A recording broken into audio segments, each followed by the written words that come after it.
Good morning. Happy Monday. What a weekend. And welcome into the number one Group of Five college football podcast in the world. This is the Group of Five guys, and our mission is to be the voice for the Group of Five football programs that the mainstream sports media absolutely refuses to be. We need everybody's help to do that. We need you to hit the follow button on all the social media platforms at Group of Five guys. Go to YouTube, Apple Podcasts, Spotify, wherever you get your best podcast. Subscribe to the channel, leave a 5-star rating and a review. Most importantly, tell your family and friends all about us, or you can download the Varsity app for free and listen to the show on there. On this episode, we got the chaos we were looking for out of the Power Four, and we did not deliver as the Group of Five. We're going to talk about that. We're going to talk about scenarios. We still got some wide open conference championship scenarios to talk about. We're going to talk about the unruliness of fans storming the field, throwing objects, throwing snowballs, plenty more. Hope you enjoy the show.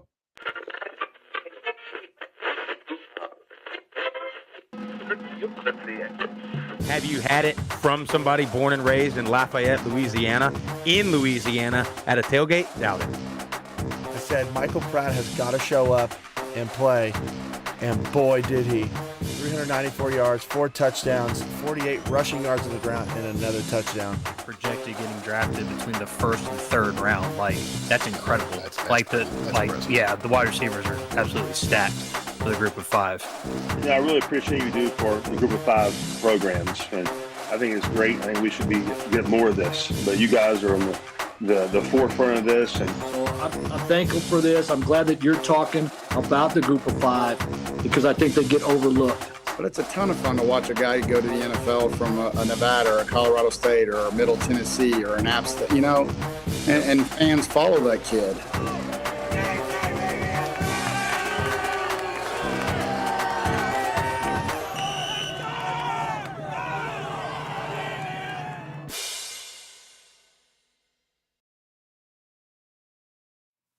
Jeff, I got to tell you, I've been up since 2:30 a.m. fired up for this show. Jeez, attaboy. Yeah, I've been locked in, dialed in. I'll tell you what, I stayed up until about 2:30 watching Colorado State, Fresno State, watching Air Force, Nevada, Air Force winning a game without a single passing yard. Wild. And almost had the interception of the year in that game. Stayed up watching those games. But the reality of it is, Jeff, my kid couldn't sleep. So that means, I woke up with him. I couldn't fall back asleep. So I said, you know what? Let's just get up. Let's just go out in the garage. Let's get a little clanging and banging in the Iron Paradise. There you go. Brew up a hot cup of Deca Gray Christmas coffee.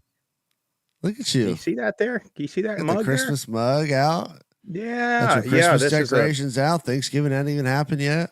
I know. I'm disappointed. And I got to tell you, we haven't touched the outside of the house. My roof above my garage is very steep, obtuse, if you will. Steep, but I don't know what the triangle is, right? No, the obtuse is the big angle. I saw. What's the one with the small angle? Acute. Yeah, very acute roof. And I can't get my guy. I pay some kid. I'm not paying some company that's going to charge me $800 something. I'm not worried about that. I'm just trying to pay somebody that's willing to go up there. They go up there with a belay, like a rock climbing belay. Yeah. And one guy stands on one side and they lean all back. Super dangerous, but I'm not doing it. But anyway, I can't get him to call me back. And so I hope you got insurance. Well, we got homeowners. Shit goes up every year. So, but anyway, we got to talk about it, Jeff. We're in the Christmas season. I've got the Christmas. What I'm losing track. What's the name of the Christmas one? Coffee from Deca Gray? I don't know. I didn't order I got a whole bag of it. I brewed it up this morning. I can't. What the heck is the name of it? I'll look it up.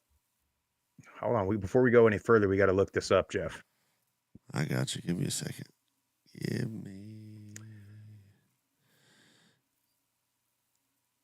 I don't understand. Why am I drawing Cosmic Christmas? Cosmic Christmas. I knew, they all have a space connection, yeah. An astrology connection, if you will. Cosmic Christmas, brewed it up this morning. Deca Gray Coffee Company. You guys know the drill. Get yourself ready for Christmas. They still got the pumpkin space available, and then they've got all the other great light brews light roast, medium roast, dark roast. Get you the Group of Five Guys Game Day Dark Roast. Make sure you use our promo code GOFG, 10% off, plus free shipping. Typically gets to the door. For me, it's been like 2 to 3 business days, and I've been getting them. So shout out Decker Gray Coffee Company. Make sure you go to deckergray.com and support those guys. And Jeff. guys, real quick. I think some people think there's only whole bean coffee. Guys, they have ground coffee as well. If you got a Keurig, you just get one of the reusable pods. They sell them on Amazon for like $8.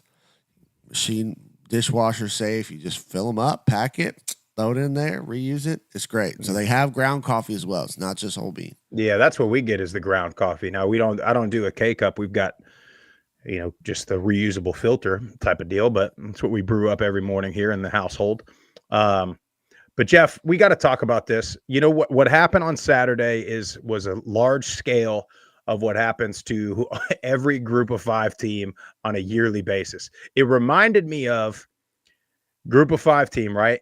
NIU goes and beats Notre Dame, comes back the next week, lays an egg. Toledo goes and beats Mississippi State, comes back, lays an egg. And that's what we witnessed across the country. Big 12 and SEC chaos happened like we could never have imagined.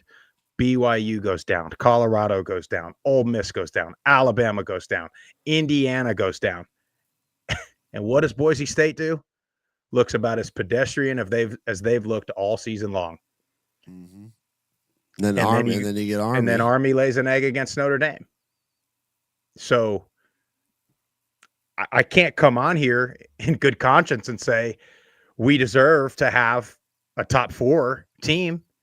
I can't do it. I mean, I realize it's the body of work, but you look at Boise State the last 3 weeks, it's not been very impressive. Yeah. The thing that I don't like about the entire scenario is, we get what we honestly said and needed to happen with the Big 12 implosion. You had some other top teams drop and lose games. But we didn't take care of business. And you see Tulane had the bye.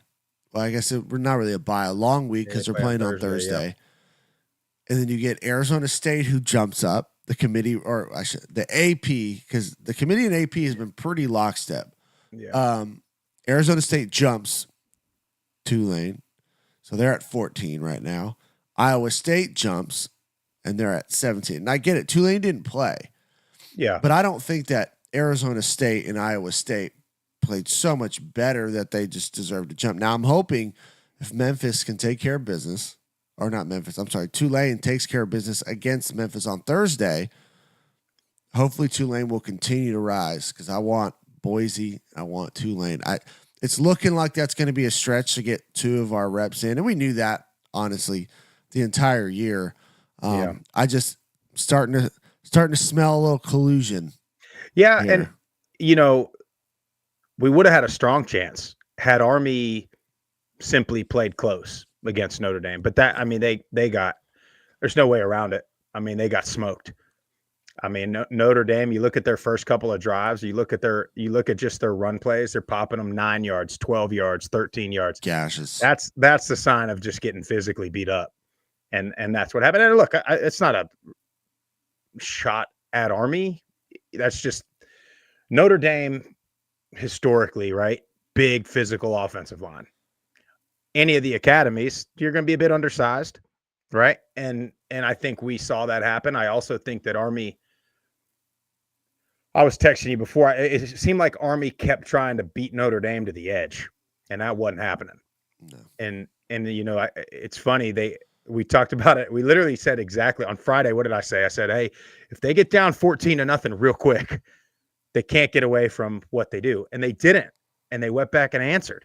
And then they went and got a goal line stand right before the half. And you thought, okay, we can go into the half 14-10, 14-7, maybe 14-14. And they go 3 and out. They let them go score again. And then now you're down, now you're down 3 touchdowns pretty early. And if you're Army, you just don't have the ability per se to come back from that. I mean, you're only going to get a certain number of possessions as it is. Yeah. Your bread and butter is, of course, running the ball and getting the occasional deep ball or play action. And when you're down 3 touchdowns, you got to throw, and that's just not what you do. Yeah, and it was just, you could just see it, athletically.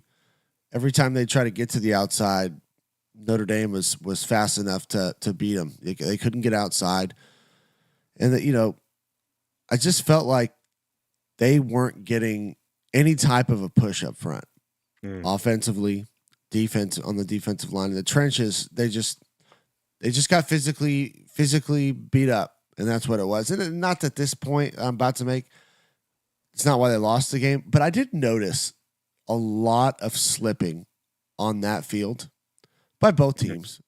Yeah. But this is why you don't play at a baseball stadium. Well, at this point, you don't play at any stadium in New York. I mean, everything they got up there is a disaster. Yeah. I mean, MetLife, people are getting non-contact injuries all the time. Yeah, you play in a baseball stadium. Why? Just play at West Point. No, well, Jeff, come on. Yeah, and there was, and again, this is not why they lost. They got physically dominated, but I also thought, they had, I think this was early in the second quarter. I think they were still down just 14-7 or maybe 21-7 at this point. And they get that chop block call. That was a bad call. They convert on a big third down that they hadn't done yet, and got some space, got some room to work. Whoa. And yeah, that was a tough call. I mean, that, again, it's not why they lost the game, but when you look at momentum and you look at in-game scenarios, right? You got a chance to come either, I can't remember what the score was, either tie it or cut it to 7. And then now you're in a 3rd and long situation and you just don't have a chance. Yeah, stadium's being remodeled. I'm in the chat, but they're still playing home games there. Yeah. I get it. Right. Notre Dame's going to draw a big crowd. So you want to, I know we got to make every dollar we can make. But I don't know. It was tough to watch. Yeah. I was just got all this hype, and me and Scarlett are watching it. And I think it was right after halftime. She's like, "Why do you do this to me?" I was like, "What?" She was like, "I know. I feel like all these teams are like our teams now. And we're like so hyped up for the game. And then, you get this happening. But you know what? Army went out there, man. They played hard, and it just got physically beat. That's just what it comes down to. They're still a great team. The American championship is still within their grasp. I think regardless, outside of Boise State losing in the championship game, for Tulane to get in, I think, like, if we wanted to get 2, and let's assume Boise wins out, which we're going to talk about that because it's not getting any easier for Boise. Tulane's going to have to do to Army what Notre Dame just did. Yeah, and that's, very similar result. They'll have to, now granted, Tulane did do to Navy what Notre Dame did. So, you got to look at stuff like that. But yeah, man, just freaking heartbreaking, huh? You get all fired up about it. You're sitting there. I'm sitting there getting ready to make the argument, because I'll still make this argument. The narrative around, especially the SEC, and I'm glad even the Big Ten fans are seeing it. The ACC fans are seeing it. Everybody wants to sit here and say strength of schedule this. It's a deep conference. And I'm not here to argue with that. But Alabama didn't lose to Texas and Georgia. They lost to Vanderbilt and Oklahoma. It's not part of the good part of your schedule. Those are 2 average at best teams. And if Tulane, I get it, you don't get as many chances in a game like that. But if Tulane is getting knocked for losing to Oklahoma, they didn't lose as bad as Alabama just did. And Alabama, 3 points. And Alabama is going to potentially still get in now with a 3rd loss. And then everybody sits there. They get on all these shows on ESPN. Feinbaum is all over the damn place, which how the network, they have, the network literally has an entire show for the SEC. So how you're going to say there's no bias is baffling. But Feinbaum gets on there every Sunday or wherever he gets on there and says, well, yeah, of course, Alabama, they would be favored against Indiana or Penn State. Of course they would. They're favored in every game that they play, but they've lost 3 times in games that they've been favored in. So, again, you want to give them a paper championship, give them a paper championship. Put it up on the wall, right? This here certificate gives Alabama the championship. Put it on the wall. Don't let them play for it. But they're always favored. Georgia's always favored, and they've lost. So I don't understand why they come up here and make that argument every week. It's insane. Now, again, yeah, I don't think Penn State is worth a number 4. Again, now Big Ten's talking about strength of schedule. It's like, okay, well, Tulane lost the only time they had a chance. Boise lost the only time they played a top 5 team. Okay, so did Penn State. And who else did they play? Who have they beaten? The bottom of the Big Ten, who's losing to everybody. Yeah. Same with Indiana. Yeah. I mean, and again, and I'm not saying Penn State or Indiana or any of them are bad, but at some point, you just have the argument has to be balanced. That's the point that I will make forever. Now, again, we talked about it last week on one of the show. Yeah, I don't want a charity spot. And right now, to be quite honest with you, nobody looks like they deserve a spot. Now you look at the full body of work for a Boise State, and I think they do, and they will if they handle business. But just don't get up here and talk about 3 losses when again, you're not losing. Alabama didn't lose to Georgia, Texas, and whoever, Texas A&M. They lost to Vanderbilt, dude. Okay, who Georgia State beat. Remember that? Remember when everybody got all worked up about that? I mean, it's I don't know, man. And then I'll tell you a scenario, Jeff, that I think is actually quite possible. If there's a chance the SEC is not going to get one of the top 2, because Texas A&M could win the SEC with 3 losses. Which, by the way, they lost to Auburn. Yeah. Over the weekend, who's not a good team, just in case you guys were curious on that. They could still win the SEC with 3 losses. And then what? Then what are you going to do? Are they the 3 or the 4? And then the SEC just has all of the at-large spots with everybody else in the conference? What are you going to do there? That's a good point. I hope that does happen. I want more chaos. And this year we've seen it more than we've ever seen it in years past. Is you got to settle it on the field, and that's always been our argument. We don't want a charity spot. If we have a team that's worthy of getting in the playoff, then we should be in it, and let's roll, and let's see how it shakes out on the field. And if we get beat 42-7, then we get beat 42-7. But don't act like other teams in the SEC or Big Ten aren't getting beat 42-7 either. So to just sit there and say before the games hadn't even been played that they don't belong, well, look at your own conference, because you're getting implosion all over the place. And I love it. I think it's great. But settle it on the field. It's always they been got my up there argument. All weekend. They got up there, and Saban was on the Pat McAfee show, and they brought up the TCU game again from a couple years back, and everybody keeps going to that, forgetting that TCU the week prior won a playoff game. Yeah. They just beat Michigan. So I'm so sick of everybody looking at one game sample size and saying that defined, they shouldn't have been in. Well, then who should have been in?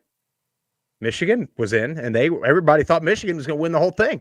TCU went in there and smacked them. Maybe it was an upset. Maybe it was a fluke. But that happens. Every single season that happens. Now, we still got a chance at the Big 12. I mean, there's still a whole nother week of games. Yeah. So you have a chance. I mean, and it's rivalry weekend. It's Thanksgiving week. It's a lot of weird stuff happens on these weekends. So the Big 12 is still all over the place. I mean, I saw a stat where they still have 9 different combinations of games that they could have. So you got the top 4 at 6-2 sitting there. But then you got, there's a situation where Baylor could make the championship game. What if you get a 5-3? They'd be at the time. I that's what I read. It was like Texas Tech and Baylor having out some weird things have to happen. 3 losses. Yeah, everyone have 3 losses. It's a weird, but it's a possibility. But that's what I want. I want like a Texas Tech, get something like that. Baylor to win the Big 12, because then you go from unranked. Mm-hmm. What are you going to put them higher than Tulane? No way. Not a chance. You think? Yeah. Yeah. I mean, it was just overall, it was kind of nullified each other, right? We got the chaos we wanted, but then Boise looked pretty pedestrian. Tulane didn't play, and then Army, of course, got bludgeoned. I'll say by this: Notre Dame. If I don't know what the Heisman means anymore, if it's the best player on a team, if it's the most valuable player on a team, the best player in the country, but there is a stark difference when Genty is in the game for Boise and when he is not.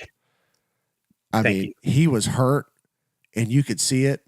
And he didn't play for like 3 series, and then they started coming back, and then it's like, all right, insert Genty, freaking 12-yard run, yards. 12-yard run, 20-yard run, touchdown, and I'm like, damn, this dude is different. Yeah. Well, and the argument for Travis Hunter is how valuable he is to Colorado, but I call me crazy. Genty, I mean, Boise's not doing anything. They got to get him healthy. Have to. ASAP. I mean, I don't know. Oregon State's not great. It's a short week. They play on Friday. I mean, I hope Genty is sitting in an ice tub right now. I mean, he's got all kinds of. I mean, he's beat up. He's beat up. You carry the ball, carries a game. Yeah, you carry the ball that much. And this is the thought, right? I don't know how close. I think he's pretty far off from Barry Sanders' record. So I don't think. I think that's out of reach. So at this point, it's like, do you try and go in and win this game? But you can't lose. Yeah, you can't lose this game. Playoff. Yeah. So. Load management, you got to.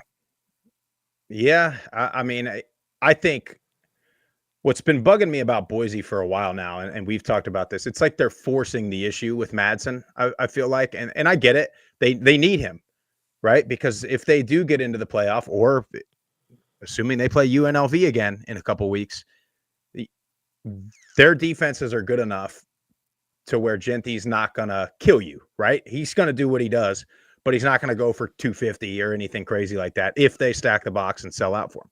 So they're going to need Madsen, but it felt like at times the other night, it was like, God, just give it to Genty. Let's just win the game, guys. Like, let's stop trying to force this issue. It's not going very well. And then sure enough, at the end of the game, they did that and they end up winning the game. But yeah, they got to, I mean, my thought is, ride him in the first quarter, try to get up a couple touchdowns and pull him. The other thing is I haven't followed. They got that freshman kid, Sire Gaines. Yeah. And he hadn't played. He must be hurt or they're trying to redshirt him because he was really good. The game I was down there at Georgia Southern, they would take Genty out and he would he would break big runs too. Speed guy.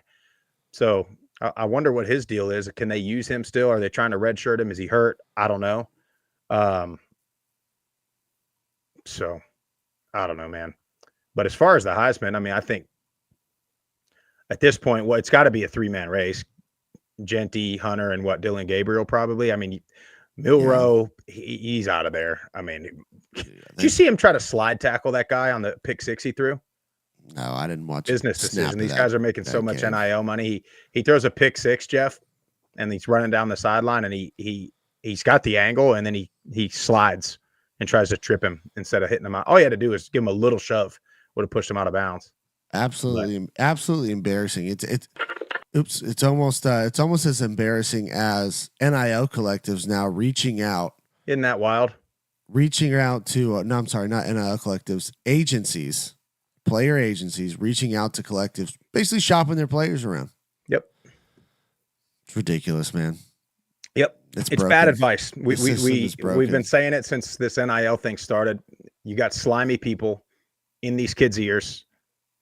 That's where kids enter the portal because there's gonna be a collective out there that says, yeah, we could get him $50K, and then they're gonna go to that player and say, you need to get in the portal. You got $50K out there, and then whether they get it or not, that's the question mark. Well, that's the other thing is like these agencies and agents, they don't have the player's best interest at heart. They just want to maximize the dollars, right?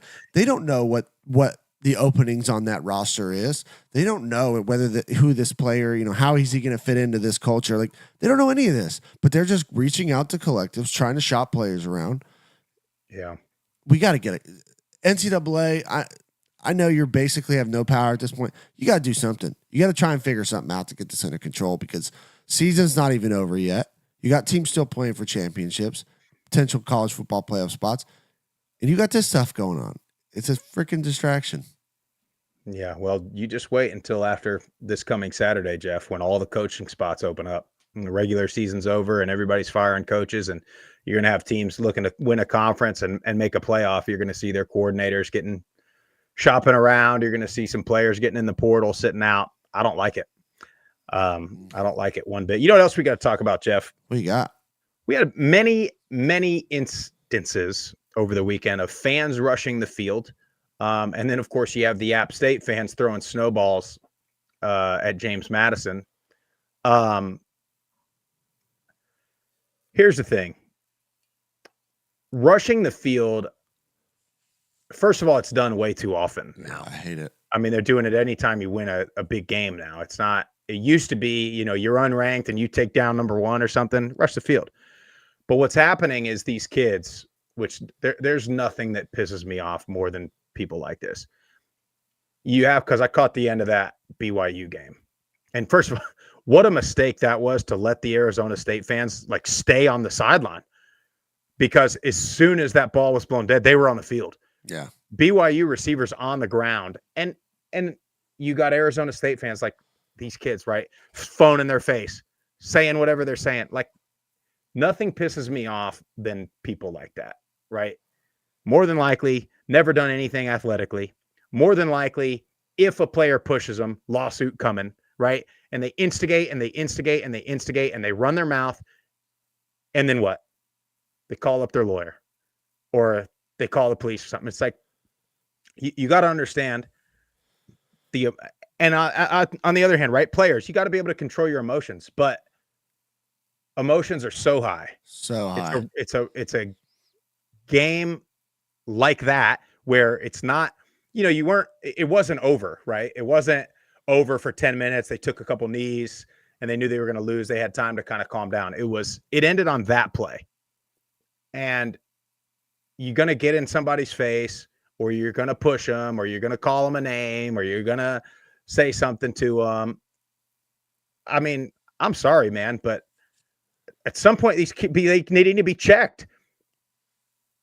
You know what it reminds me, not reminds me, what it is to me is you get these, keyboard warriors on Twitter and on the blogs and all this stuff, and they get on the field and they get in front of a large human being, athlete, and they got their phone and they're sticking in front of these kids' faces. Buddy, you ain't behind a keyboard anymore. Right. You can't just say whatever you want and hide because you're right there, and something's going to happen. One of these kids, I mean, we've seen physical, being shoved and all this stuff, but somebody's going to take flight on one of these kids and knock them out. I don't know what you can do to control it because the schools are getting fined by the conference. Yeah. Every time it happens. Yep. But yeah, we can't rush the field like this every single time you just get a win. And it's starting to feel that way. Yeah, it is. I mean, and what do you do? Well, you got to put up a glass like it's hockey or something. I guess. You put up a big net. I mean, yeah, it's funny. It reminds me of at the time I probably had a different opinion, but when Ron Artest and them and the Pacers went into the Malice in the Palace. You had however many thousand Detroit Pistons fans and 5 NBA players whipped all their asses. Yeah. It's that's what you're dealing with. The dude got on the court and he's lucky Jermaine O'Neal slipped or he probably would have killed him. Yeah. Honestly. And so, and these people, again, I know everybody's drinking, everybody's having fun. And there's a difference. I want to compare this, right? The snowballs. Come on. You know what I mean? Yeah. Snowball, right? You do that as a toddler, throw them at your friends. It's nobody's getting hurt, right? Now if you just drill somebody right in the face, you're face to face with them and you do it, then you can expect a reaction. But when you're kind of throwing snow, they're in the tunnel. It looked like the James Madison players were kind of enjoying it. They were kind of up. Yeah, egging it on. To me, that's a road game, right? I mean, dude, I remember going back in the day. You go down to the Orange Bowl. You think snowballs are getting thrown? I mean, buddy, right? Yeah. And I'm not saying it was right, but I'm saying you'd have other teams' buses coming through the neighborhood and people are throwing stuff at the bus. They're pushing the bus, rocking the bus back and forth. Snowballs, guys. Come on. Now, again, You don't have You that get- many snow games either. No, you don't. And that's like, it's kind of like, again, it looked like the James Madison players were enjoying it. I thought maybe not. And who knows what's being said. I know App State kind of has this reputation, kind of their fans of doing stuff like that. They used to have a cover over that tunnel too. I mean, I don't. That's a rival. You're talking about a rivalry game too. I mean, that game has a lot behind it now. They don't like each other. I don't think that was as bad as the rushing the field. No. Well, again, And- what would you rather, right? Would you Yeah. rather somebody throwing a snowball from 100 feet away, or would you rather all those fans on the field, and then you have the risk of an incident happening? Yeah. You know, I don't know. I think there's certain things that are part of it. And I would have told you rushing the field was a part of it, but the fact that it's just happening so often now, and the fans are rushing the field, you're right. They get on Instagram Live, and they think it's, I hate to sound like a kid, they think it's sweet, right? Yeah. And then I'm not saying this as like a threatening term, but I remember a couple years back. Shay Gordon says Eagles fans put batteries in snowballs before the Yeah, they were throwing them at Santa Claus. Remember that? Eagles fans are different. They are a wild bunch. But, you know, if you ever take somebody that either didn't play football or just hasn't been around it as much, not on sidelines and stuff, and you take them on the field, it doesn't matter who it is. It could be, no offense, it could be Kent State and Akron. And that person's going to stand next to somebody, not even, and you're like, whoa. Yeah. Did not realize like how big, how explosive, how athletic these people are. And, you know, it's sometimes you might need a little reminder, you know, I don't know, but I don't know I don't know what to do about any of it. I mean, the only thing you can do from a field rushing standpoint is put up a barrier. That's it. You got to put up a barrier. And I hate that because I feel like it lessens the fan experience, but stop rushing the field. That won't happen. You know, it's like what makes a good home environment is fans on top of the players yelling, maybe throwing snowballs, but that's it. You can't go past that. No, that's why I always loved going to Lafayette. Yeah, because they would say whatever they wanted. Their fans were right behind us, dude. They would research backup players and like sling personal insults. I was just cracking up, dude. I was like, you guys are special people now. And it's fun. Like Dasher it's had that funny. whole gambling problem the first year I got here. They had a freaking giant check with Dasher's name on it, and it said void, like diagonal. And they're just like, "Hey Dash, I got a check for you." Like A+ Cajun fans. And that's the extent of it, though, right? Yeah. Like you were never threatened. You know, you never thought like nobody for any second ever thought like there's going to be a fight. It was just like, and for stuff like that, like players, you can't be so sensitive. No, you can't. Because I do know we've been on the field and there's a fan says something about somebody and a player wants to turn around and like, stop. You're not like, it's just a fine line. And I think a big problem is everybody's so sensitive and it's all about social media and getting content out there. So that's what these kids are doing. And then you just going to get in the wrong. You saw that Ole Miss kid was trying to run up. First of all, why was he there? Why was he out of the stadium right there? Full pads. I don't know. But again, you heard all the people filming it. They're running their mouth, and then he starts running at them, and they're like, "Oh shit!" They start freezing up. It's like, yeah, well, quit writing checks. You know what I mean? Anyway, we got to talk about some football here, Jeff, and we gotta. So let's talk about the American. So here's what you have. So it's Army versus Tulane, and it's pretty much going to be Army at Tulane, unless Tulane loses to Memphis. Because that's going to be, they'll be ranked ahead in the CFP. They'll be ranked ahead of Army. And so that's where that tiebreaker is going to go. So it's more than likely going to be Army at Tulane. I got a bold prediction for you, Jeff. What you got? And I told you this on the phone. I want to tell it on the show. It's a bold prediction. I apologize. I think Army may lose 4 straight games to end the season. They already lost one. UTSA is playing well. Then they're going to play Tulane, and then they're going to play Navy. I'm just saying. They very well could. Now, they could win all of those, but my spidey senses are tingling about this. I don't know. That's a tough way to go down. It is. I don't know. And I think you're getting some of that from the Academy meltdown that Air Force has kind of had the last couple of years. Navy. Well, Navy lost big to Notre Dame, and they came back the next week and lost to Rice. Now, they've righted the ship a little bit, but, UTSA ain't Rice. Tulane ain't Rice. Yeah. So, I don't know.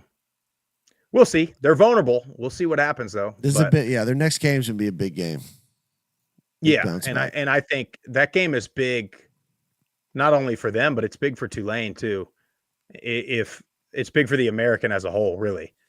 Both of those games are big. So whoever wins the American, you want both Army and Tulane to perform this week in order to just for resume purposes. Or if Boise, if Boise somehow loses to either Oregon State or loses in the championship game, but I don't know, maybe Army sneaks back up there.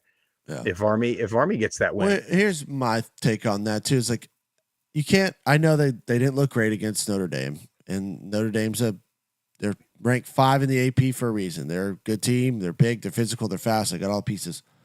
Army's still only lost one game this year. Like I don't want to completely just bash their entire resume because it is hard to win football games. If you've played football at any level, especially in college, it is hard to win football games. And they have come out and won every game this year except one. So they're a damn good team. I want them to, come back after this loss, play well, play a great American championship against Tulane, and then see how the Navy game shakes out. Yeah, we'll see. I mean, looking forward to that game either way. I think that's going to be a fun one. Elsewhere in the American, UTSA puts up 51 points. They're playing really well lately. Yes, they are. Again, I know they didn't get what they wanted. I know they didn't get their goal of winning the conference, but it's going to end up being a pretty successful season. So everybody that wanted to fire Traylor, it seems like they've kind of quieted down just a bit. The Blazers are back, Sprouse. Dude, is Dilfer coaching? I mean, is he going to keep that job?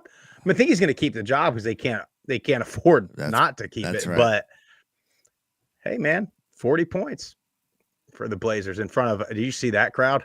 Yikes! Not good. Tens of people in attendance there. And then Charlotte FAU. What about that? What's his last name? Omega is his first name. How about that? Is it Omega Johnson? Or Omega Blake? 5 catches, 205 yards, 3 touchdowns. Yep. What a day. He did. What a day. And Deshaun Purdy had another great performance. Charlotte's got themselves a quarterback. Young gunslinger, athletic. He can run. Yeah, they'll have to keep him. Interested to see who they bring on as the head coach to fill that spot. But good win for Charlotte. Yeah, and a good win for ECU also over North Texas. North Texas now starting to struggle, but ECU and lost yet. Blake Harrell as the interim coach. I mean, I think he's earned the full interview process, if nothing else. Yeah. Now, I don't like to see, right? Like a lot of times you get an interim coach like this and the players like really go to bat for him. So I think it's difficult for an athletic director to make this kind of hire because it's like you're looking at a very small sample size and then the players are emotionally tied to the guy. Exactly. You don't want to make, an impulse decision on this hire. However, I think he's earned it. I think he's earned the right to go through the process, not the right to just take the interim tag off. I'm not saying do that, but I think he's earned the right to go through the process. Yeah, I agree. You could be like my Raiders and get an emotional win down the back half. Then you hire a guy like Antonio Pierce, and then your team looks like we've looked all year. So, speaking of the NFL, Jeff, don't look now. Stop. But the Fighting Tua Tagovailoas are back. Are they? Back to beating bad teams. You still can't beat anybody good. Yeah, and it's starting to get cold, so we'll see how that works out. Yeah. It's starting to get cold. We'll be on the road if we find our way in the playoffs, probably in Kansas City or Buffalo. Not going to go well. What's funny too is I'm just bringing this up because you reminded me. The Detroit Lions, are they like 10? They're like 10-1 right now. Is that what they are? Something like that. They're a good ball club. Do you remember when Dan Campbell got hired and he gave his little ankle biting speech and ESPN just absolutely crushed the Lions for that hire. Yeah. Mm-hmm. I just wanted to make sure you remembered, because I certainly remember. I remember Stephen A. getting up there roasting it. I remember every talking head on ESPN was roasting that hire. And now you've got a stable organization. Mm-hmm. You got a head coach that the players love, that the fans love. So anyway, Also, Tulsa fired Kevin Wilson yesterday. they did. And did you see who the interim coach is? Do you remember that kid? Switzer. He was that little white punt returner from North Carolina. That was a problem. Yeah. A problem. I'm fair. Did we play? Was he there when we played North Carolina? I remember them having a little white guy returning kicks. I was gone. An issue. So yeah, Tulsa's a tough spot too, man. Tough job. A lot of tough jobs out there. It's a lot of good ones. It's a lot of tough ones. Conference USA. So here's where we're at in Conference USA. Jack State has clinched and they will host. So here's what we got. If Liberty beats Sam Houston, Liberty's in. Jacksonville State, Liberty, Conference USA Championship. If Sam Houston beats Liberty and Jacksonville State beats Western Kentucky, we will have Sam Houston at Jacksonville State for the championship game. If Western Kentucky beats Jacksonville State and Sam Houston beats Liberty, Western Kentucky is in. So, an all-time collapse from Western Kentucky. I mean, they had host written all over it. We had a chance this week for Western Kentucky, Jacksonville State, rematch next week. Winner gets the home game. And Western, with that loss to La Tech and then getting smoked by Liberty, has now created arguably the toughest road now for Conference USA Championship. But Jack State, man, I'll tell you what, Sam Houston did a pretty good job kind of limiting Trey Stewart, but they couldn't stop Tyler Huff. I mean, Jacksonville State was 0-3, and they are now 8-3. It's incredible. Eight game winning streak.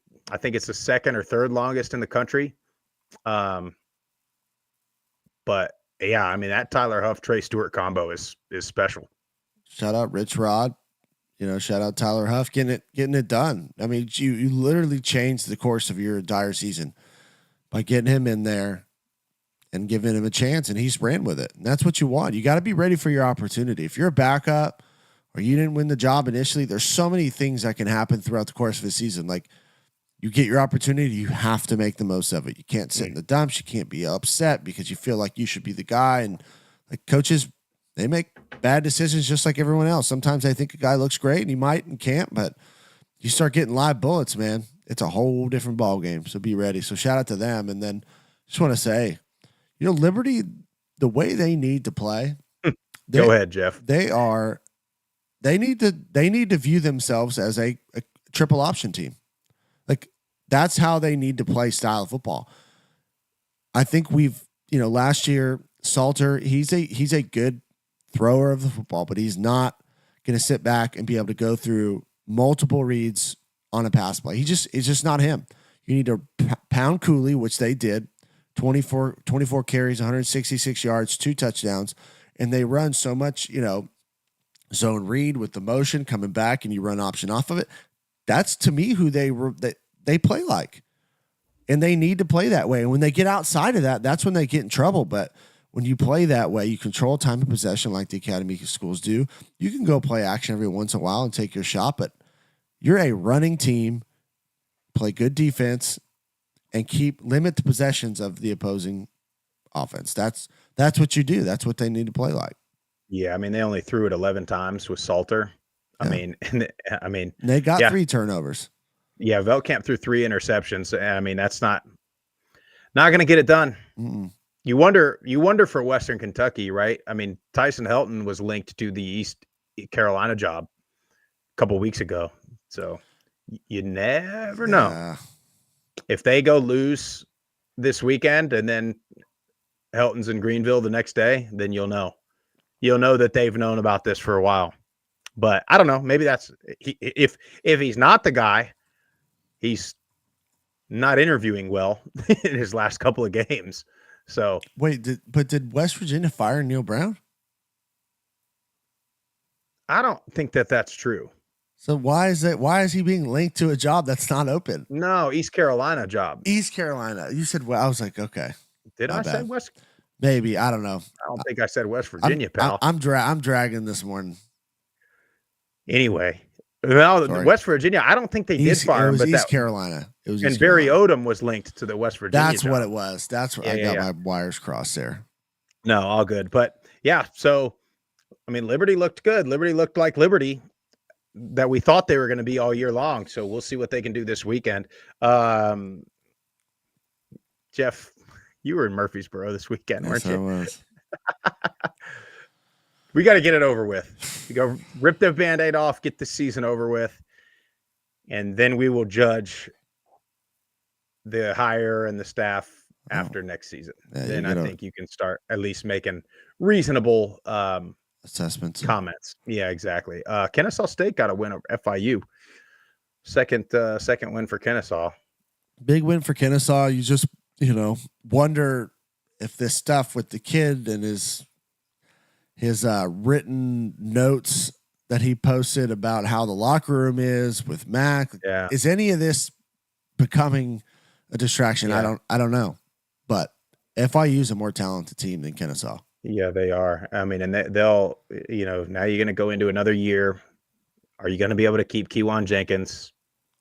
That Eric Rivers kid is a dog. How old is he? He's going to be somewhere else regardless. He's like all the other FIU big time receivers or tight ends that has a breakout year, and then the next year he's gone.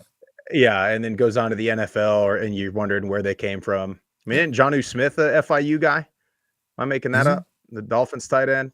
I mean, obviously T.Y. Hilton's the biggest name they've had. Yeah. But they had a couple Merriweather kids down there too, haven't they? Yeah, Merriweather. One of them's at Auburn now. Yeah. One of the Merriweather kids. Yeah, good call. Jonnu Smith. Yeah, FIU. Jonnu Smith, FIU, right? Comes in. Dolphins pick him up. She's had like 4 touchdowns in the past 2 weeks. Oh, FIU guy, local kid. And then La Tech lost to Arkansas 35-14. The MAC, guys, the MAC is a mess. And I don't know. I didn't fact check Alex on this because I trust the guy. So here's what we have right now. We have, okay, I'm just going to read through these scenarios. So if we get so this week, if Bowling Green wins, Ohio loses, and Buffalo loses, you're going to get Bowling Green, Miami in the MAC championship game, which Miami plays Ohio, correct? This weekend? I believe so. So that's your big game. And Bowling Green's playing somebody not good. Miami's playing Bowling Green this week. Miami's playing Bowling Green. Who's Ohio playing? Kent State, right? Somebody not good.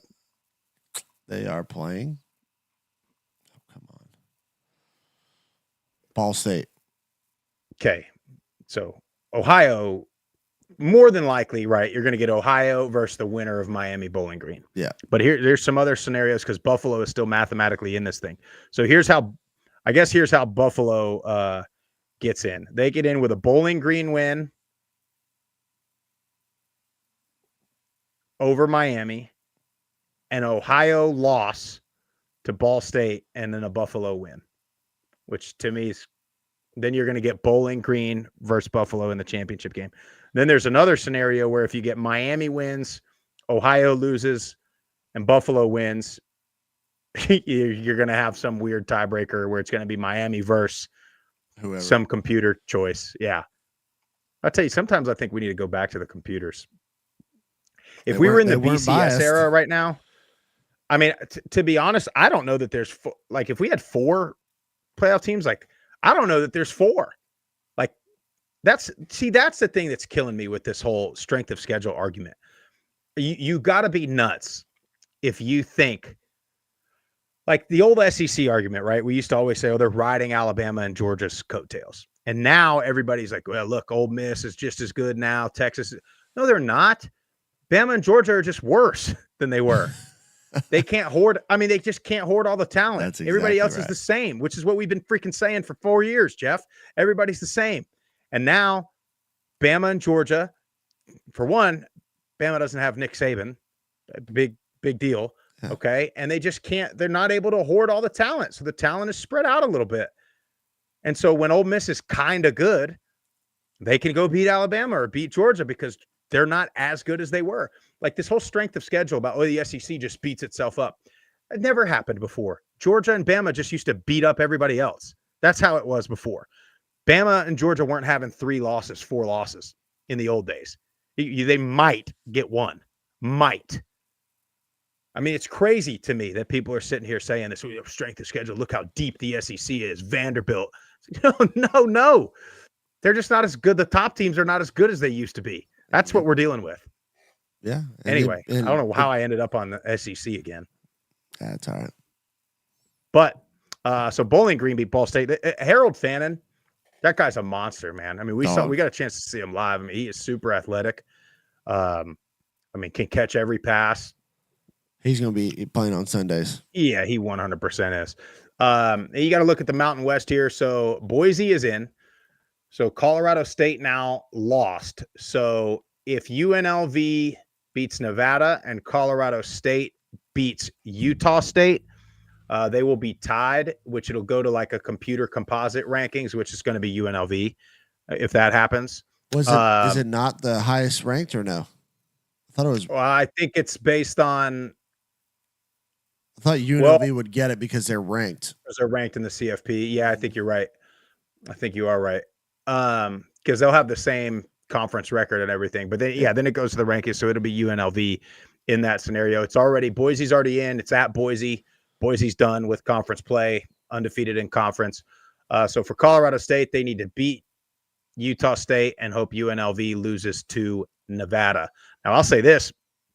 A lot of Utah State's playing as good as anybody in the Mountain West right now. So had Colorado State not lost to Fresno, which, a couple weeks back, that's what we said. If they're going to lose, it'll probably be to Fresno State. Now I'm sitting here looking at you might lose to Utah State too. Damn good ball. But Boise, man, we talked about it earlier. They got to get Genty healthy fast, quick. And if they find themselves in the playoff, they might be the one team that they do need to buy. Yeah. They got to get him. I mean, they got to get him 100% if they want a chance. I mean, defensively, they looked okay. They still are a little suspect on the back end. They give up kind of big chunk plays here and there. And if they aren't able to put pressure on the quarterback, they struggle. Yeah. Now they're the best in the conference at getting pressure on the quarterback. But again, that's Wyoming with a tight end playing quarterback. And it seems like their DBs, when they get beat, they're like big chunk plays and like they're nowhere near the receiver. So I don't know if those are busted coverage or double moves. You're just getting burnt, but you can't have guys running wide ass open in the back end like that. Yep. And Boise plays on Friday this week. Against Oregon State. So it's a short week this week, but then they'll have kind of an extra day going into the Mountain West Championship game, which they need all the. It's like Boise is just trying to survive, man. You could tell it's like they got a big lead. They got a big lead on everybody, and they're just trying to hold on for dear life. I think they'll beat Oregon State. I mean, we'll talk about that later in the week, but man, UNLV is going to be tough, and they are playing really well. Speaking of UNLV, did that Friday night game in the pouring rain. I mean, San Jose State completed like 4 passes. So definitely benefited UNLV with that weather. But they still, man, Hodge Malik Williams, Ricky White, I mean, they're still making plays. Ricky White is, ever since Sluka left, he has been a different animal. Yeah, and Hodge has just run that offense to a T. He's sneaky athletic, man. Like he's a bigger kid, but he can run. I mean, he fits that offense perfectly. And they hit a home run. I mean, talk about getting, Sluka played well, but getting both of those guys in the portal last year. I mean, what a great job. What a great recruiting job by them. And I don't know, man. I don't want to say that they're going to be favored in that championship game, but they are playing. There ain't nobody playing much better ball than UNLV. Yeah. It's at Boise. So they lost earlier in the year at UNLV. It's hard to beat. Hard to beat a good team twice. The hardest thing in football to do. Especially how good defensively they are. Jackson Woodard is one of my favorite players. Jackson Woodard, and if Genty's banged up, It's gonna be tough. It'll be tough for the Broncos. Colorado State, man, they just looked. I don't really know. I mean, Fowler Nicolosi, he didn't have much time. He looked flustered quite often, I thought. They just didn't look. I mean, they just didn't look very good at all. Yeah, no, they didn't. They couldn't get really much going. They tried to run the ball. It's been their identity the last 4 or 5 weeks or so, but they couldn't really get that going. And then when you try to throw it, he just didn't look in sync. So, we'd said it. Fresno State was a good athletically on paper. Like, they were my favorite to win. One of my favorites to win the Mountain West, and so I knew this was going to be a tough game. Well, and they were favored. That line closed at Fresno State, I think, -3. Yeah. So they were favored in that game. It was at Fresno, a little bit of rain, so kind of sloppy. But, I think this is one of the conferences that, getting away from divisions, it's going to end up working out where they're going to get their two best teams by far, by the way. Yeah. I think this is a more top-heavy Mountain West than it's been in the past. A part of that is Fresno and Air Force both being down. But man, that's going to be freaking electric. I'm so glad that the American and the Mountain West championship games are on Friday night, because the whole country is going to be forced to watch it. Yeah. Because you would have normally had the Pac-12 game, and Oregon State just won the Pac-2, 1-0 in conference over the weekend. So here's the thing: if Boise State beats Oregon State on Friday, did they just beat the Pac-2 Power 4 champion? I mean, I don't know. The community's got to look at that, right? It's like when you put on LinkedIn all your jobs and you inflate yourself. Pac-2 conference championship, all that stuff. Anyway, let's talk about the Sun Belt, Jeff. I have about a paragraph here explaining who's getting in the Sun Belt. So here's what you have in the East. Okay. If Marshall beats James Madison or Georgia Southern loses to App State, Marshall's in. If Georgia Southern beats App State and Marshall loses, Georgia Southern is in. So with James Madison's loss to App, that's it for the East. It's Marshall or Georgia Southern.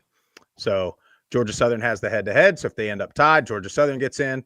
Marshall's a game up right now. So if they win, they're in. Pretty self-explanatory. The West, here's what you got. If Louisiana wins, they're in, and I'm fairly certain they'll host. If South Alabama wins, Louisiana loses, Arkansas State loses, South Alabama is going to get in, and it will more than likely be at either Marshall or Georgia Southern, whichever happens if South gets in. If Arkansas State wins, South Alabama loses, Louisiana loses, Arkansas State is going to get in. If Louisiana loses, Arkansas State wins, and South wins, we're going to have a three-way tie. That's going to come down to the highest winning percentage within the division, which would go to South Alabama because one of their two losses is against Georgia Southern out of the East. Make sense? Yeah. So we're going to get Marshall going to Lafayette for the Sun Belt Championship. If Marshall goes into James Madison and wins, we are. That's a tough place to play. James Madison's at home. Now, the other part of it is Georgia Southern's got to beat App State at home. I don't think that happens either. Playing quite well. I think App wins that game. Really? We'll preview that later in the week. Yeah. Well, here, so let's talk about some of these outcomes. So Georgia State, by the way, goes and just puts up 52 on Texas State right after Kenny gets the extension.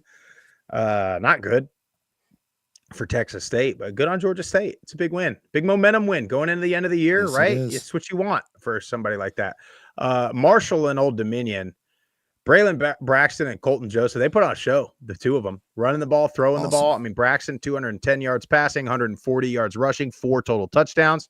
Joseph had 227 passing, 158 rushing, and 3 total touchdowns.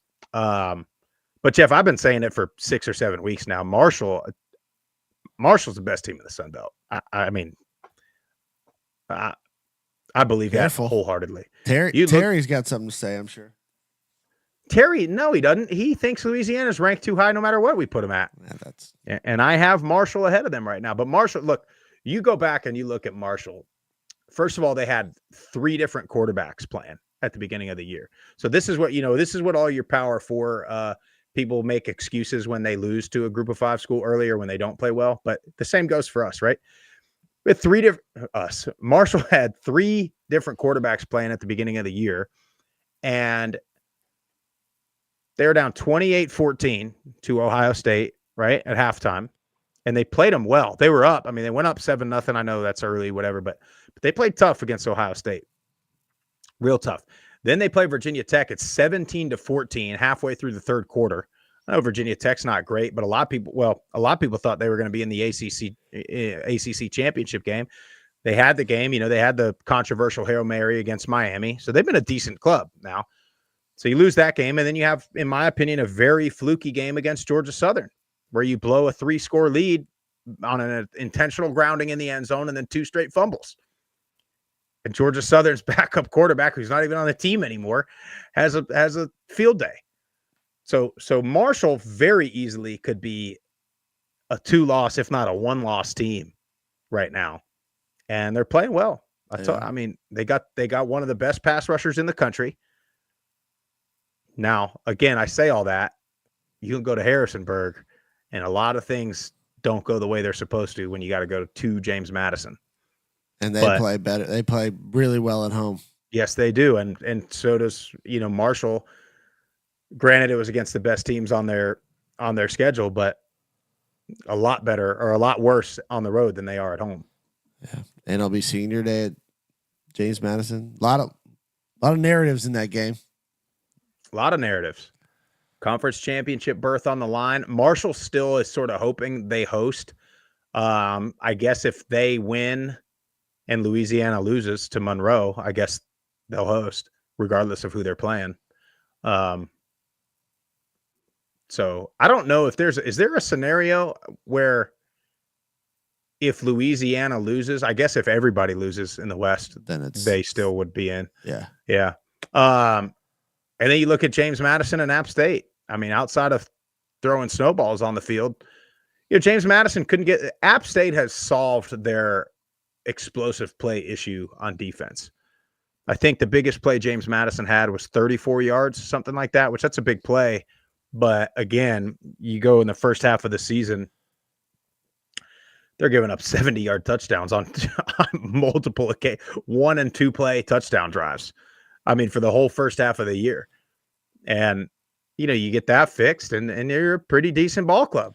And Aguilar doesn't turn it over. He's playing better. Imani Marshall had a productive day, 24 carries, 108 yards, and a touchdown.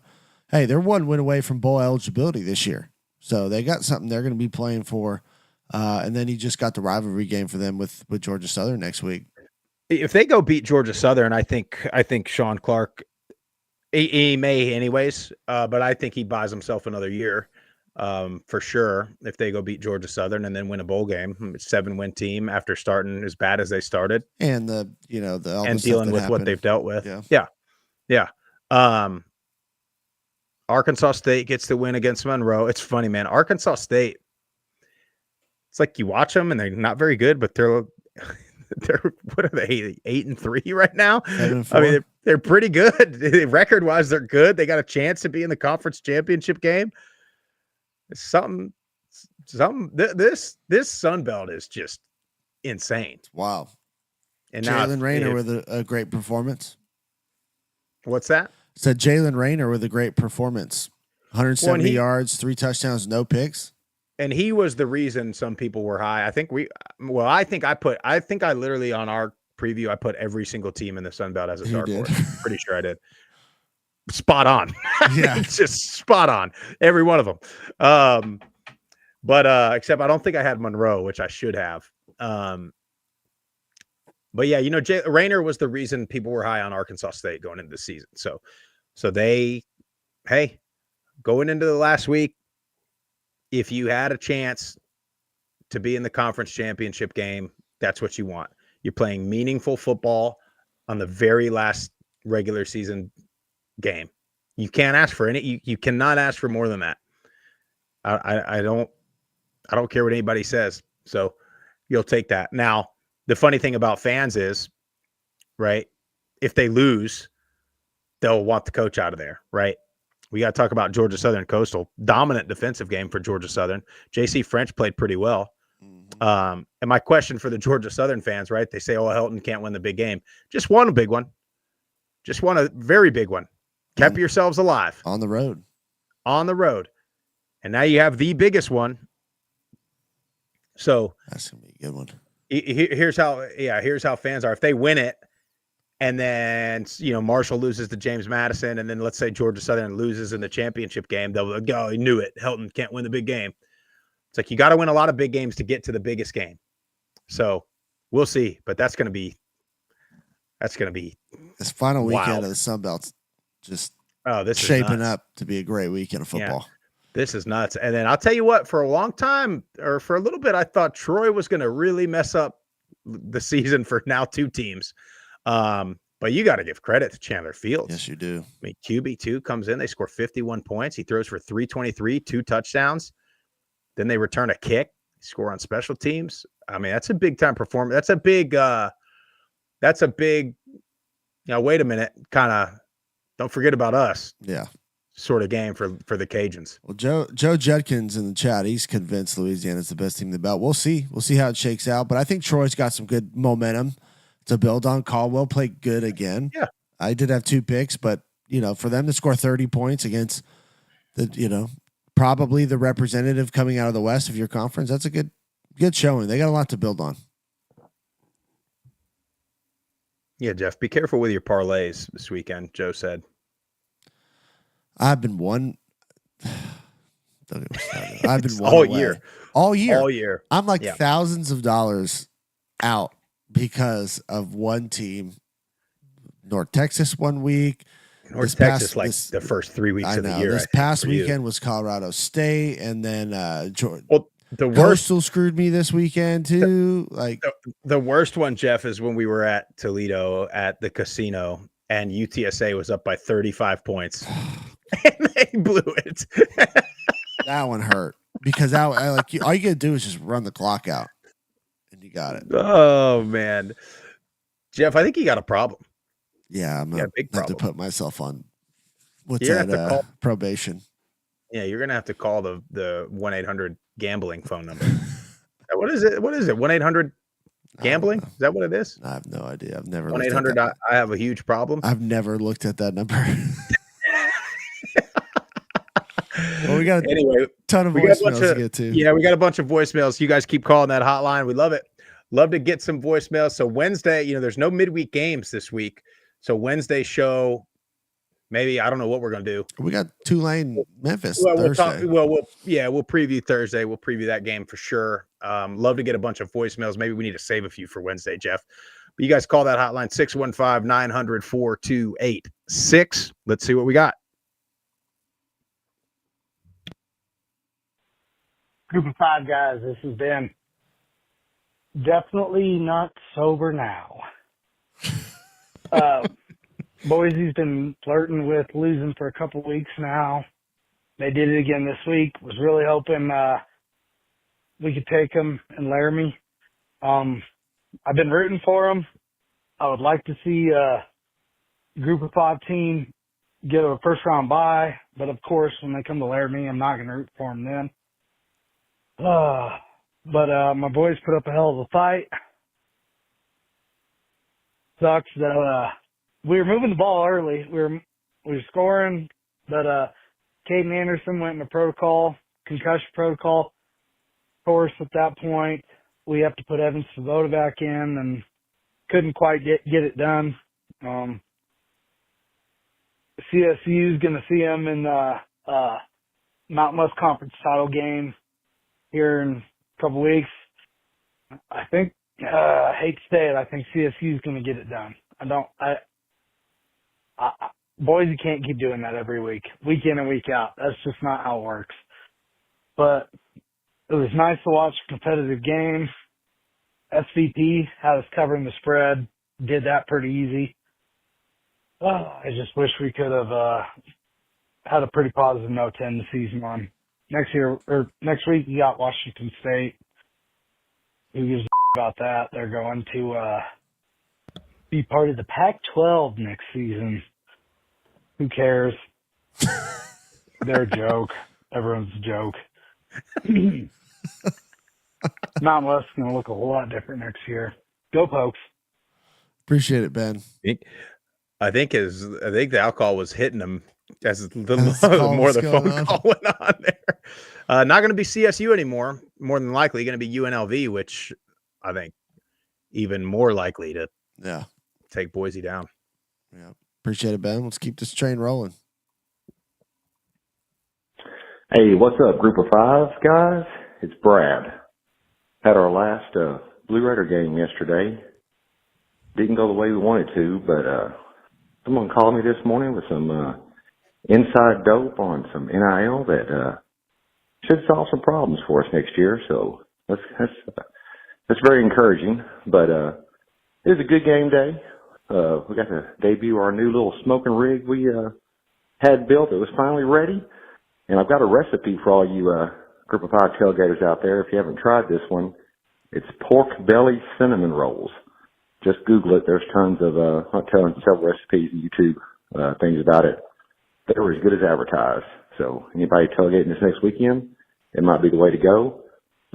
Great to meet the gunslinger himself, Jeff, in person for the first time. That was awesome. Thanks, Jeff. And, Gunslinger. man, was it a fun afternoon with all the help we got from the Big 12 implosion. Boise winning, so it's looking better and better that one or two, maybe Group of Five teams will get into this playoff and do some damage. But, yeah, tailgating season over for the Blue Raiders, but, hey, it was a tough year, but a fun year, and I know there'll be good times ahead. Go Blue and go Group of Five. Appreciate it, Brad. Yeah, enjoyed meeting you, getting to talk to you for a little while and hang out. That was awesome. Well, now, Jeff, I'm not aware of this NIL scenario that's going to help the Blue Raiders out. Some things we got to keep. Domenico's Deli fork over a couple $100,000 or what? Definitely wasn't. No, hey, we got a good down basketball team, by the way. Middle does. I said they lost yesterday in the Myrtle Beach championship game, but we got a club. We got a chance here. If they can take that momentum, keep rolling, keep improving. Our women's pretty good too. So if we can make a run, some hoop. But appreciate you, Brad. And then I enjoyed talking to you. And next time I'm in Chattanooga, I'm gonna hit you up. I will say one last thing on that. I saw, he posted his picture of those, and this is how fat I am. I saw the picture and I thought, oh, cinnamon rolls. But then I saw it again and I was like, oh, I thought it was one of those.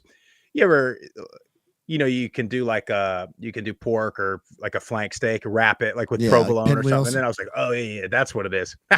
I was right on both counts. You were. Pork belly cinnamon rolls, huh? I got to look those up. Really? I saw them and he told me. They're pretty good. We got to get that on social, some tailgate recipes, Yeah. A lot of people have some really good food. A lot of people, of course, have their specialty drinks. Raiderade. Raiderade, that was it's a rare occasion we do that, Jeff. If Middle makes it back to a conference championship game, we'll do Raiderade again. But I'm not bringing that out until we start winning some games. I'm with you. I don't blame you. What else we got? Keep it going. Group of Five guys. Chuck here. By the way, Chuck, me, is the rational JMU fan. Knew it. Speaking of JMU, well, actually, let's start with App State. Hey, they had a lot to play for. Try to get bowl eligible. Last game of the year. Homecoming, I think, for them. You can't give any team, much less that team, a chance to come back and play hard, and boy, they did. So they deserve the win. JMU's up 14-0, and this has been the deal with them this year. They have these hot starts, and it's like they forget how to play football. They have no killer instinct. They don't keep their foot on the freaking gas. And for whatever reason, they let teams back in the game. It happened last week with ODU. Sat in a couple times earlier this year, and, again, when you're in that environment in Boone with that team, everything has to be killer instinct for 60 minutes. And if you don't, that's what happens. But, the 14-point swing right there at the end of the second quarter, I mean, that's the backbreaker, and then from there, I'll tell you one thing. I think the absolute dumbest play in college football is running anything, toss sweeps, end around, screen, anything to the short side of the field. It just defies logic, and coaches continue to do that BS. And speaking of coaches, offensive court, the play calling was unbelievably subpar. No reverses, no screens, no misdirection. Anytime they did a play that ran outside or ran wide, they gained yardage. But then, for some reason, we feel like we have to run 195 kind of slasher speed back between the tackles and it's just mind-boggling. But here we are. And, I guess the thing that really just teased me off and just probably encapsulates the whole season is right down there at the end of the game. You got first and goal at the 7-yard line with about 3:15 left to go. Down 20-34. You got a chance to try to get a quick score, do something, maybe get an onside kick, but at least put yourself in a situation for our chance. Here are the next 5 calls. First play, incomplete pass. Second play, incomplete pass. Third play, false start, because of course we false start at that time. Fourth play, incomplete pass. Then it's a 4th down, and then it's a sack. And there you go. Chuck here, part 2, got cut off. I'll wrap it up. A little fired up this morning. But anyway, we lost the game. We played poorly. Got to move on. Home game against Marshall. Finish up the year. Go 6-0 at home. Get to 9 wins. Likely we'll, Georgia Southern fans will try to do our part, but finish strong and end the year strong. It's been a hell of a year, and again, 8-3 right now. I got a chance for 9 wins.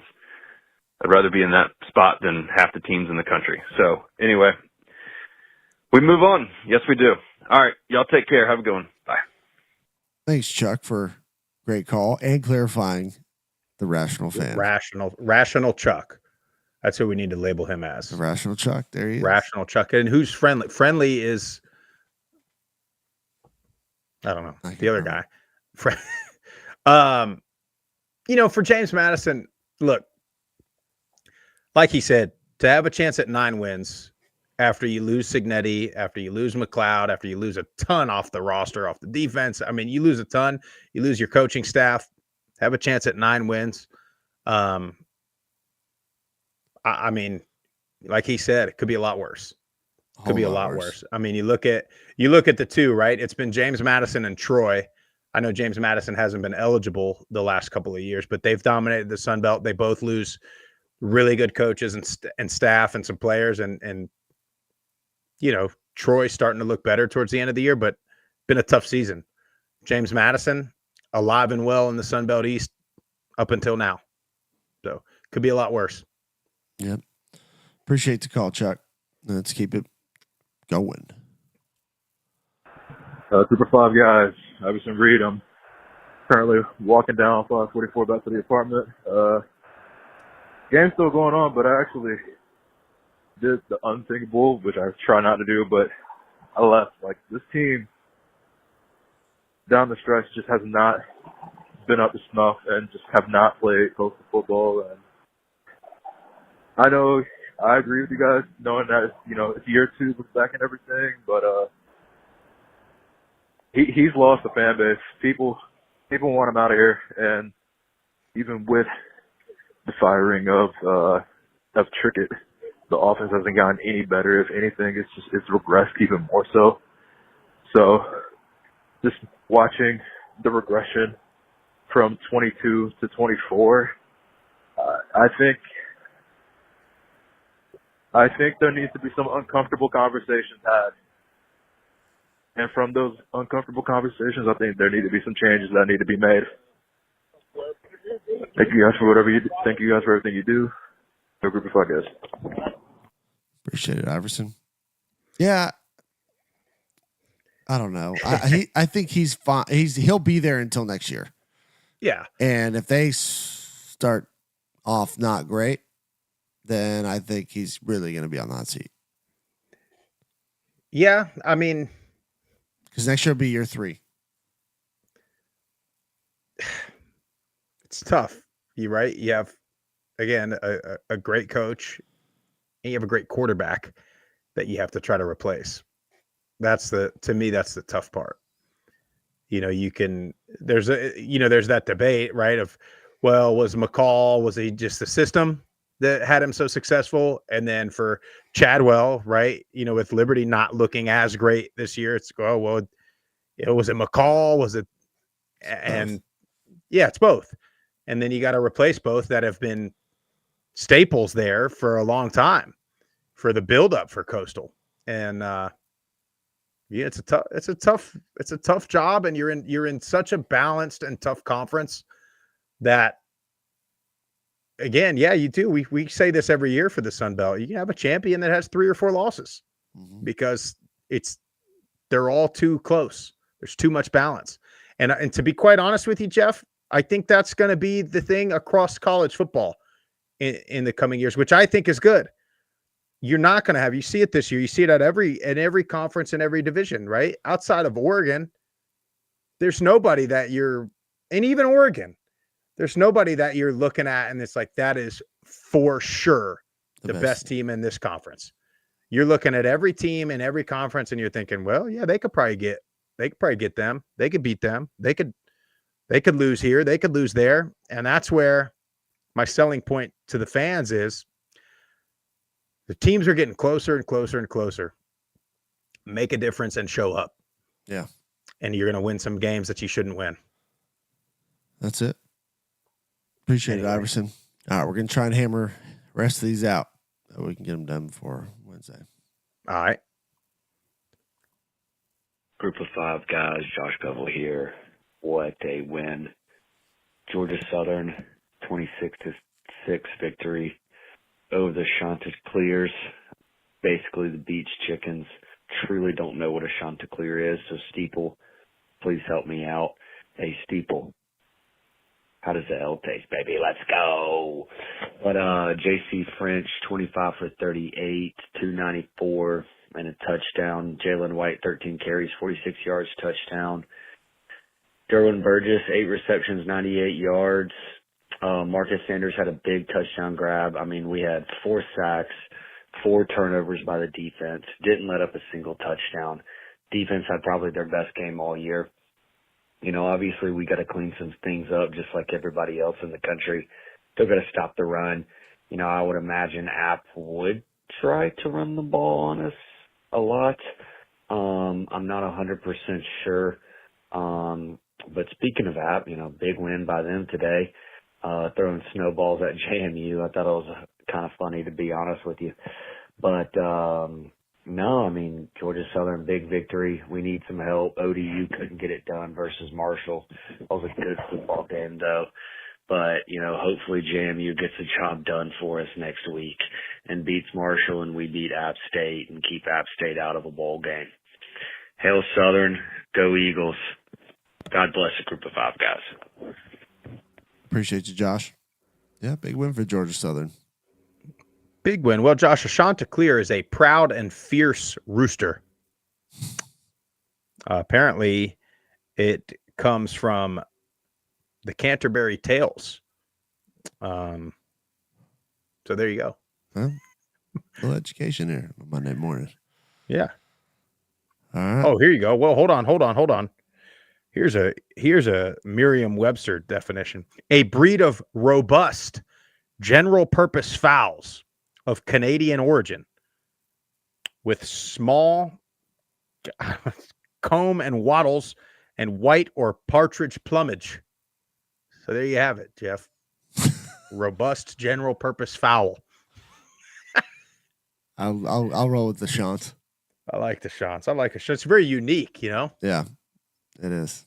All right, let's check in with our Army folk. Hey, Hey, Five Guys, Sidelines Army. Well, all good things must come to an end, I suppose. Rough game last night against Notre Dame there at Yankee Stadium. Credit to Notre Dame. Credit to the players and the coaching staff. Riley Leonard, he was cool, calm, and he delivered. Jeremiah Love at running back. If I never see him again on a football field, I'll die a happy man. And, Marcus Freeman, head coach, he said in the lead up, he said, this is not Navy 2.0. We are taking them very seriously. We understand, just how dynamic Army is.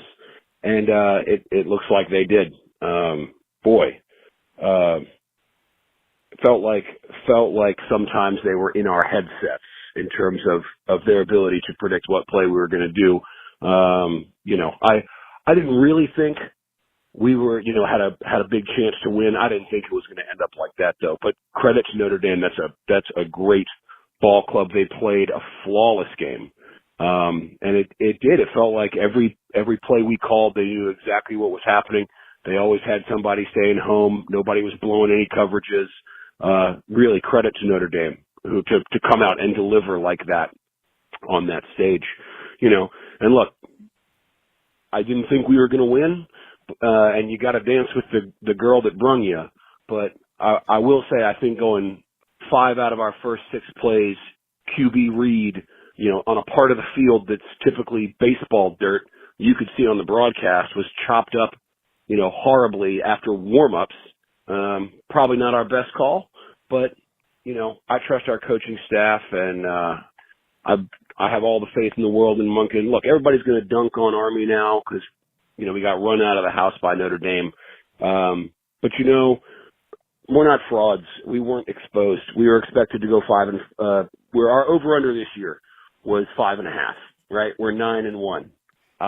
We're obviously blowing out expectations. We feel good about that. We got UTSA coming up. We got the AAC championship against Tulane. Look, all good things must come to an end. Notre Dame's a top 10 team. It is what it is. Okay? What happens? You fall off the horse, you get back on.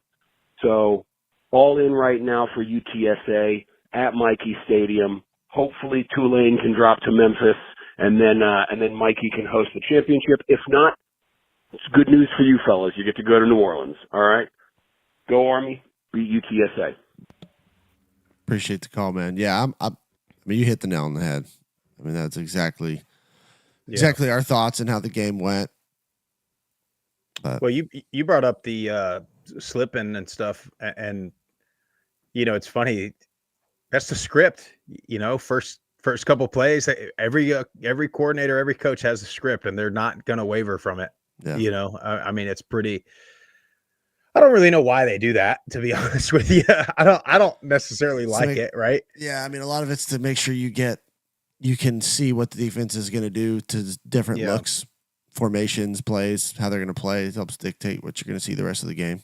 I'll tell you though, if you're an option style offense and the defense is disciplined and not missing tackles, it's going to be a long night. It's going to be a long night. I mean, and he's right. They the option works when you get guys out of position or they gamble, they don't see it properly. And so you got to give credit to, number one, Notre Dame plays Navy. They play Navy every single season. So this is not a new thing, right? And they already did play Navy. So say what you want. They've already seen a lot of it. Mm-hmm. And you got to give a credit to their scout team, right? Because I'm sure they ran it. We play that option. I remember with the year that we beat Georgia Tech, and we just completely shut them down. And it was like, there's nothing you could do. You only have a certain number of plays. Yeah. So you can't just do some new formation and do new motions that you don't do because you just don't do them. You don't know them. And so if they're disciplined and they don't miss the tackles, you can't do anything about it. Yeah. So you got to give credit. It's funny. I kind of like Marcus Freeman too. I know I'll tell you what I liked. They didn't get it. They got stuffed. But I liked early in the game, it was 14-7 and they were on the goal line and the camera went to him and he was just like, go for it. Like, 4th and goal, like go for it. No question. I like it. And I got stuffed, but I like that confidence. Yeah. No, I appreciate the call. We got 2 more. We'll finish it out and get out of here. Shout out to the Cajuns, man. Chandler Fields came to the game as a starter, first time this season, and he throws for over 300 yards and 2 touchdowns, no interceptions, man. Half of his team, Keon Martin, comes back with 2 picks after being down from the 3 games ago against Texas State, and, you know, gets 2 interceptions for the team. This team is special, you know. I've been loving every bit of it, even though half the time I get nervous. Troy came out 14-7, and they stormed the field like it was the world's largest cocktail party. And, you know, they just pissed off the Cajuns, and the Cajuns put up a 50 burger. Scored over 30 unanswered points after that. Not gonna lie, Troy played very well. Quarterback looks pretty solid, not gonna lie to you. And I think Devontae Ross is a Sunday player, man. That dude's crazy good. Joe Judkins, Zachary Brenner. I mean, what can I say, man? I think you guys are gonna be good. Just from what I see, if y'all just play hard like that, going into next year, y'all gonna be hard to beat. But we gotta secure the West, play those damn Warhawks in Monroe, and you know they're gonna treat it like their Super Bowl. It's just the truth. They're just gonna play us the hardest. They always do. Happy for this team, happy for Coach Dez, and man, if we host a conference championship, just know that those Tigers across the basin won't be hosting one. So if you live in Lafayette, you gotta support this damn school. God bless Group of 5. God bless Group of 5, guys. Go Cajuns. Yeah, I think he's there, Terry. Okay. Yeah, that'll be nice. I saw the governor actually had a tweet about the Cajuns over the weekend. So by the time they start getting some coverage, but all right, well, let's finish it off. Zach Green. What's up, guys? Zach Green here. I'm calling you live from the Palace that is the Liberty practice facility post-game. This is kind of where a lot of the players come out and meet their families. Just kind of hanging with some friends that are talking to some of the players. But I decided, let me go and get my call in. And I just want to say to every single one of the doubters, including myself a few weeks ago, including other Liberty fans, including most of the people in the Group of 5 world and the fans across the country, expect us. Expect us. We're here, and despite all the adversity, all the trials, quite frankly, a lot of injuries, some self-admitted cockiness from one of the players on a recent interview on a podcast. This team has learned a lot this year. I think they've grown a lot this year, and we are 1 game away from the conference championship game, despite everything that has happened. The 1-point win over UMass, the losses to Kennesaw State and Jack State, the ugly win over New Mexico State. We're here, we're 8-2, and we're right on the doorstep of another conference championship berth. And I'm super proud of the team. Super proud of the way they played today and the way they bounced back. And I hope that they'll just keep grinding because it's right there. Going to be a tough game this week, but it's a very winnable game, but a very tough game against Sam Houston on Black Friday. So let's get this win. But man, today, what a game. Over 400 yards of rushing for Liberty. I think Cooley and Lucas are our main 2 backs. Both had over 100 yards. Saucer had some good yardage. Ran it all over him. Wasn't the prettiest in the passing game, but we got enough done to win. Western turned the ball over a lot. They've got a good team, but they turned the ball over a lot. Three picks by Veltkamp. But I'm proud. I'm happy to be here. And I can't wait for these next 2 weeks. Hopefully next 2 weeks. Definitely this Friday. Let's go. Go Flames. Go Group of 5 guys. Oh, and Terry Johnson, we beat your Cajuns in basketball by 20. Anyways, love you guys. Thank you. Peace. Appreciate it, Zach. Another great call from Zach. Another rational guy, you know. They're in there. They're the champion, or they got a when chance. it's all said and done. Isn't it funny? Isn't it funny? All the ups and downs of a season, and then here you are at the end, and it's like, well, we got a chance at the conference championship again. Went a little long today. Apologize for that. We will be back Wednesday. We'll keep it probably pretty short because we only got one game to talk about. We'll talk about, I guess, tailgate food, maybe Thanksgiving food, get you ready for a big weekend. Hope you guys have a fantastic week. Make sure you hit the follow button at Group of Five Guys on all the social media platforms. Hit the subscribe button wherever you get your best podcast, or you can go to groupof5guys.com, get you some Group of Five Guys merch. Have a great Monday. Have a great week. We'll see you Wednesday morning.